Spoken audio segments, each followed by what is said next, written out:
በመካከለኛው ምስራቅ በተለይም በሆርሙዝ የባህር ሰላጤ አካባቢ ያለው የጸጥታ ሁኔታ ከሰኔ ወር ጀምሮ ተስፋ ሰጪ ቢመስልም ሰኔ ወር ላይ የተፈረመው የአሜሪካና የኢራን የተኩስ አቁም ስምምነት በመፍረሱ ሁኔታ ወደ ሙሉ ጦርነት ተቀይሯል። የግጭቱ ዋና ማጠንጠኛ የሆነው የሆርሙዝ ባህር ሰላጤ ቁጥጥር ነው። ኢራን ይህን የባህር መስመር የሉዓላዊ ግዛቷን አካል አድርጋ በመቁጠር በውስጡ ለሚንቀሳቀሱ የንግድ መርከቦች የራሷን ሕግና የጉዞ መስመር እንድትከተል ጠይቃለች። ይህን የኢራን አካሄድ የአሜሪካ መንግሥት ሕገወጥ ሲል በመፍረጁ በሁለቱ ሀገራት መካከል የኃይል አሰላለፍ መፈጠሩ አይቀሬ ሆኗል።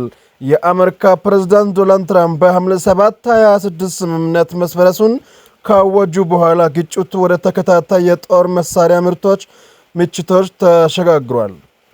በሐምሌ 11 እና 12 አሜሪካ በኢራን የባህር ዳርቻ ተቋማት ላይ የወሰደችውን አድማ ተከትሎ የኢራን እስላማዊ አብዮታዊ ዘበኛ IRGC ምላሽ ሰጥቷል። ኢራን በዮርዳኖስ፣ በባህሬን፣ በኩዌት፣ በኳታር እና በኦማን በሚገኙ አሜሪካ ወታደራዊ ካምፖች ላይ ድሮኖች፣ ባላስቲክ ሚሳኤሎችን በመጠቀም ጥቃት አድርሳለች። ኢራን በተለይም በዮርዳኖስ በሚገኘው የፋሬስ ሐሰን አየር ማረፊያ ላይ ጥቃት በመሰንዘር የትዕዛዝ ማዕከሉን መምታቷን ገልጻለች። የአሜሪካ መከላከያ ሚኒስትር የኢራን ማጥቃት አቅም ለማዳከም ኢላማ ያደረጉት ተከታታይ የአየር ድብደባዎችን አከናውኗል። በሰኔ ወር መጨረሻ በሐምሌ ወር መጀመሪያ በተደረጉት እነዚህ ድርጊቶች ከ440 በላይ የኢራን ወታደራዊ ኢላማዎች መመታታቸው ተዘግቧል። ኢራን ይህን ጦርነት እንደ አንድ የሉዓላዊነትና የህልውና ጉዳይ ትመለከቷለች። በሌሎች የባህር ሰላጤ ሀገራት ላይ ጥቃት መፈጸሟ እነዚህ ሀገራት ለአሜሪካ ወታደራዊ እንቅስቃሴ ያላቸውን ድጋፍ እንዲያቆሙ ለማስፈራራት የታቀደ ስትራቴጂ ነው።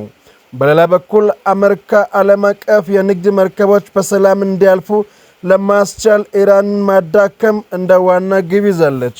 ይህ ግጭት በቀላሉ የሚፈታ አይመስልም። ምክንያቱም ሁሉም ወገኖች ከስትራቴጂካዊ ዓላማ ለመውረድ ፈቃደኛ አይደሉም። ነዳጅ ዋጋ መናርን ጨምሮ ዓለም አቀፍ ኢኮኖሚ ላይ ያለው ተጽዕኖ እየጨመረ ሲሆን ቀጠናው በአደገኛ ሁኔታ ውስጥ ይገኛል።